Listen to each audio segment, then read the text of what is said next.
Okay, good morning. Let's continue on our class on research methods. In the last three lectures, we talked about survey or survey research, right?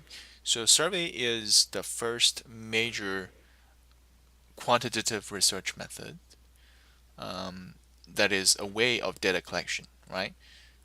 So, through survey, we can collect all kinds of data on people's attitudes, on their behavioral patterns, on their personalities, right, on their opinions on socio-political issues, basically whatever that you're interested in, right? You can do that through survey research.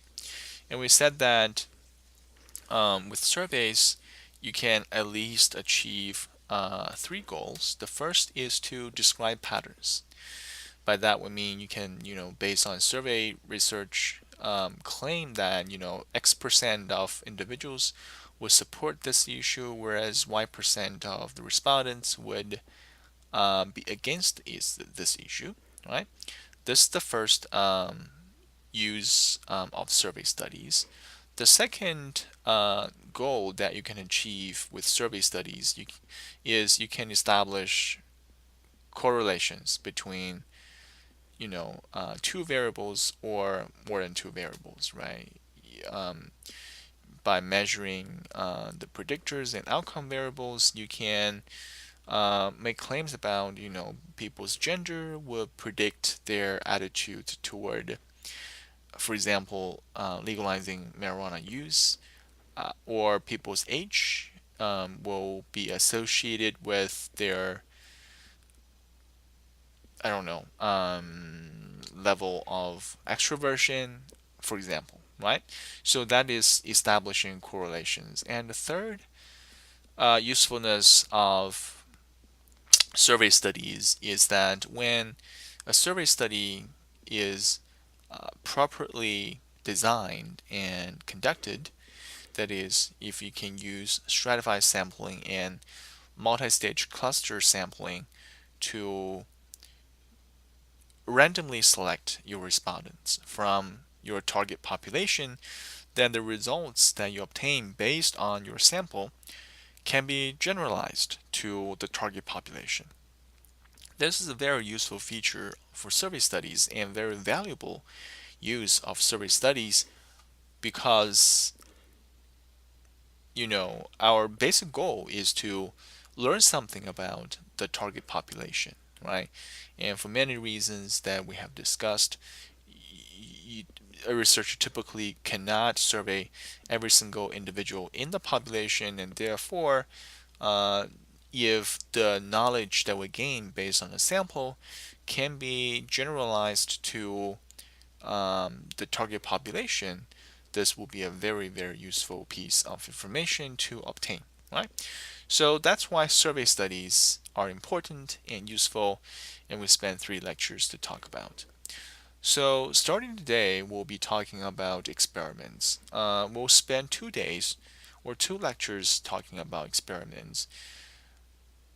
And that is not because experiments are less important or useful than survey studies, but because experiments, the knowledge about experiments um, will quickly become very complicated, too complicated for the purpose of this class. So I sort of cherry picked, a few useful, knowledge points about experiments and sort of compressed them into two lectures so as to give you a first view, so to speak, of this very complicated and very, very important research method.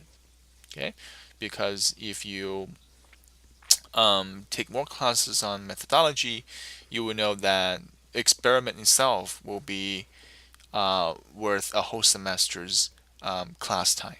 Okay, so now we're going to talk about it in two lectures. So the content might be a little compressed, and would involve a little bit of calculation. But as I said, yesterday, the most important point, for this class is that the calculation is very easy, but more important is to understand the reason behind the calculations. Okay, so let's make a start. So experiments is another quantitative research method, but compared to surveys, the single most important advantage of conducting experiments is that you can establish causality, right? So we typically talk about cause effect, right? Cause effect. So the goal of conducting experimental research is to study um, whether or not a hypothesized cause can indeed achieve the intended effects or the effects that we expect to happen, right? So that's the meaning of this sentence. As in survey studies, we need at least two variables to conduct an experiment because we'll use one variable to represent the presumed cause, and we'll use another variable to represent the intended effects. And we'll establish whether or not the cause, right, when it is made to happen, would indeed lead to the intended effects. So, okay, that will be our first variable, the variable that represents the presumed cause. And what we'll do as researchers to this variable is to manipulate it. By manipulation, we mean to artificially induce some change or difference in the variable, right? So here's a very critical difference. For example, between experiments and survey studies. So, for example, if we would like to study the relationship between time spent studying and GPA, right? So our hypothesis is very simple. That is, the more time you spend studying, the higher GPA you will get. Of course, we can study this correlation or this hypothesis by simply using a survey methodology. That is, we distribute a questionnaire around with one question asking participants about their time spent on study. For example, how many hours did you spend, studying yesterday or on a typical day, right? So people can provide a number, 2, 5, 10, 12, 24, etc., right? And then of course we'll have a second question on the questionnaire that assesses their GPA. We ask them, well, what is your GPA so far?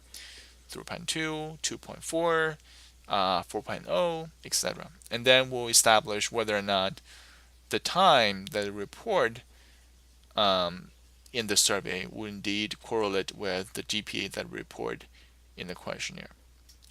But if we're going to study this hypothesis, that is, more time spent studying will lead to higher GPA in an experiment, then we typically would not rely on self-report for at least the variable that represents the cause.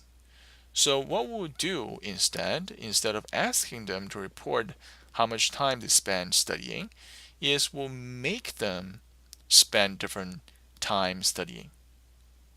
So as a thought experiment, right, if this is possible at all in real life, we'll make one group of people study 10 hours a day, and then we'll make another group of people to study 5 hours a day. And then after, for example, a week, we'll compare their performance on a test and measure how the grade, right, they obtain from the test. So that is manipulation. In other words, we don't measure the presumed cause. Instead, we manually change the value of the variable that present the cause. For example, we make one value of the variable, time spent studying, 10 hours, and we make the value and we introduce a second value for the variable that represents the presumed cause, and that will be 5 hours. Right? We don't even give a chance for participants to report the amount of time they spend studying. Instead, we make them, spend this or that amount of time studying. So that is manipulation, right? It is through the effort of experiment, right, um, that we introduce some kind of a change in values, right, for the variable that represent the presumed cause. And of course, our goal by manipulating the variable representing the presumed cause is to see, well, whether or not we would observe the intended effects or the variable to be explained, right? So in this case, GPA, people's GPA, or people's difference in GPA is the variable to be explained, right? Because we ask ourselves why some people have higher GPA, why others have lower GPA. Well, this difference we hypothesize is because people spend different time studying, right? So GPA is the variable to be explained. And our hypothesis is that by making people, right, by manipulate the amount of time people spend studying, we'll be able to observe different GPAs, with the people who are made to study more hours obtaining higher GPA, and people who are made to study less hours obtaining lower GPA. Okay, so that's the idea of manipulation, and that's the idea of seeing whether the manipulation will result in the intended effects. Another very important point for conducting experiments is to make sure that other than the change that we purposefully introduce to the experiment, everything else should be kept the same across or between the different conditions, right? So here we have two conditions, right? We have two groups of people. One group of people are made to study 10 hours a day, and the second group of people are made to study 5 hours a day. But other than this difference, right? This is a difference. Other than this difference, all other aspects of the experiment will be the same. For example, the room that we put people into studying should be the same, right? Same temperature, same furniture, same kind of computer, same lighting, right? Anything that you can imagine about that room. And of course, the materials, for example, that we use to assess their performance, of course, must be the same, right? You can't make the materials easier or harder for one group than the material for the other group, right? That will also mess up the experiment. So it's important to keep in mind, right, that all other aspects of the experiment will be the same, except for the change or the manipulation that is purposefully introduced. Okay, so this is the definition of experiments, and this is an elaboration on sort of the definition, right? The key features that collectively constitute this method of that we call experiment. So let's sort of enhance our understanding of experiment by looking at another example. And this example starts with a very simple question, and that is how first impressions are formed, right? So this is a very simple question, but a question that has been studied by many researchers for many years. Because the basic idea is that people usually can make first impressions of total strangers very quickly and sometimes very accurately. But how do we do that? Okay, so probably the first study that kicked off this entire project is by Solomon Asch, right, a very famous American social psychologist. In 1956, Asch sort of reasoned or thought that maybe among the many dimensions along which we evaluate a person, how smart, how kind, how competent, how whatever, right? So these are dimensions along which we evaluate a person.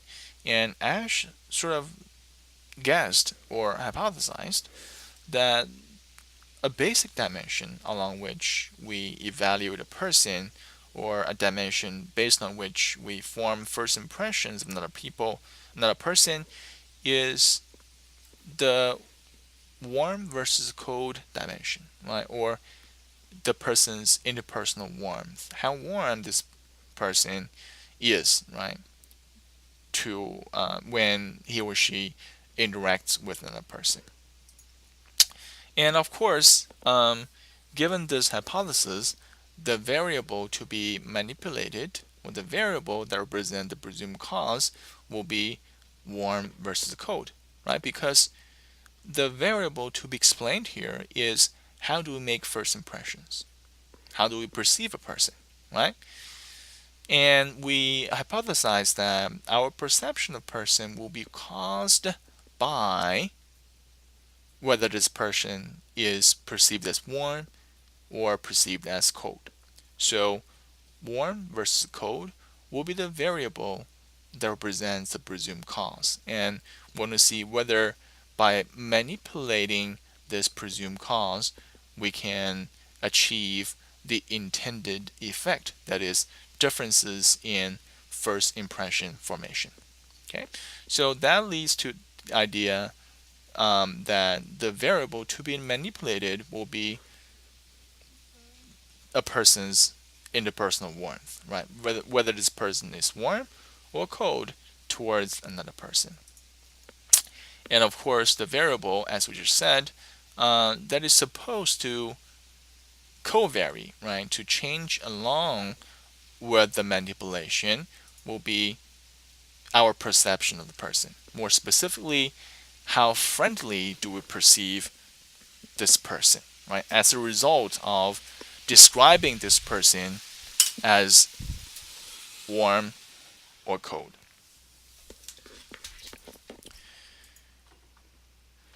So the experiment is very simple, and when we're describing the experiment, we're going to introduce to you the key concept that we use to describe experiments in general. And the first key concept or terminology for experiment is subjects. So subjects essentially are people who take part in experimental studies. So just as we have a sort of a name for people who take part in survey studies. By the way, they're called respondents, right? Just as we have a special name for people who take part in survey studies, we also have name for people who take part in experiments, and we'll call them subjects, or SS. And for some reason that may have to do with being politically correct, some people prefer to call these people participants.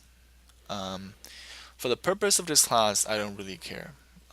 You can use subjects, you can use SS, or you can use participants. They really mean the same thing, right? The same group of people. Okay.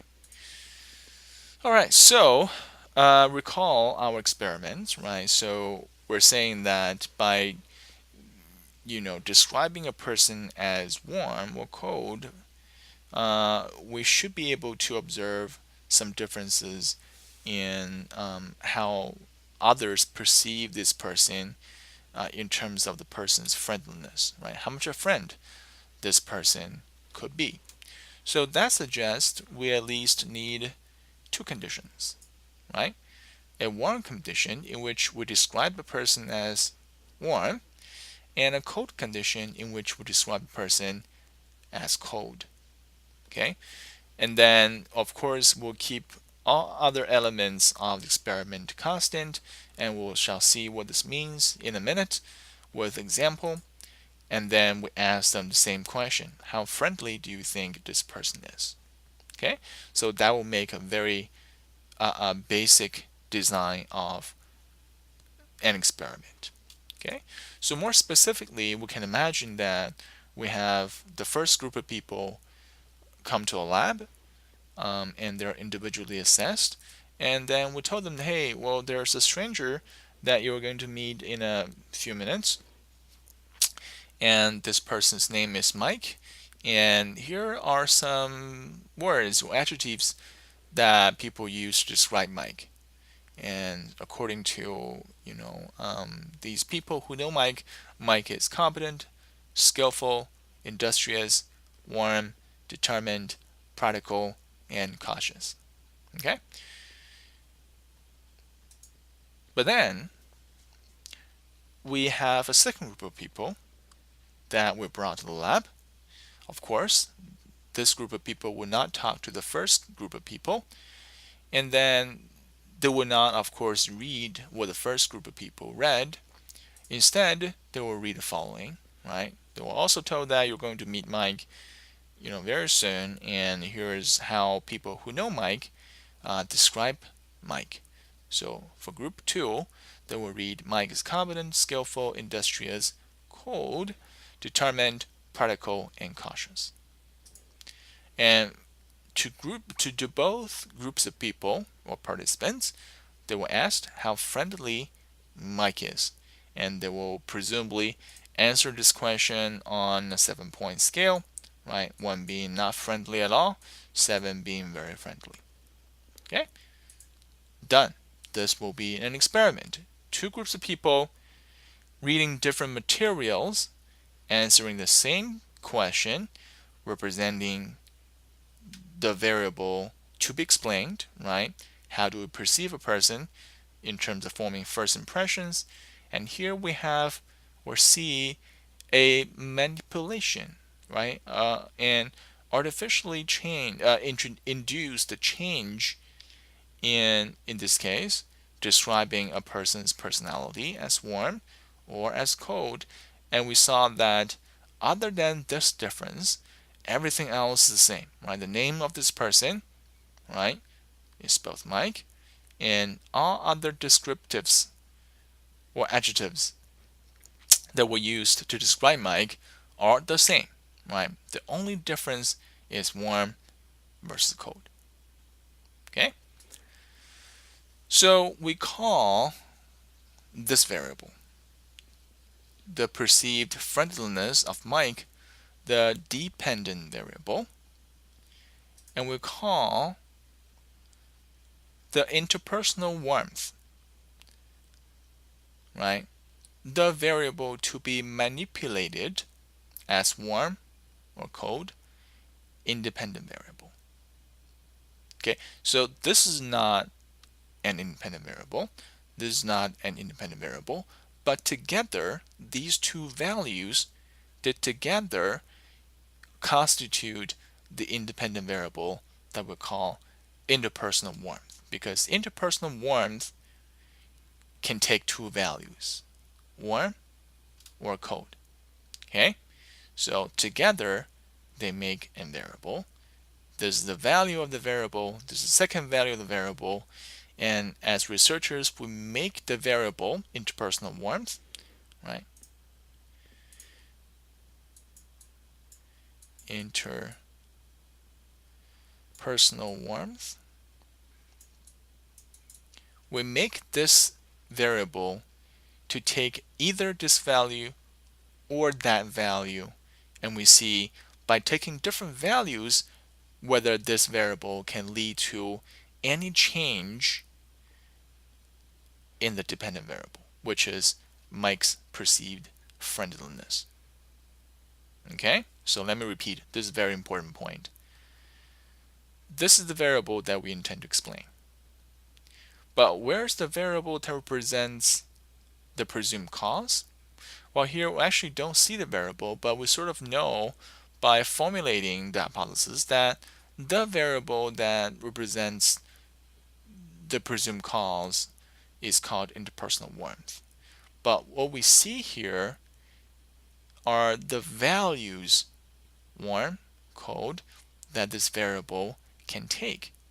And instead of measuring this variable as what we'll do in a survey study, we manipulate this independent variable, right? The variable that represents the presumed cause, to make it take either this value or this value and see by taking different values whether this variable will result in any changes, that is, the intended effects that we hoped to observe.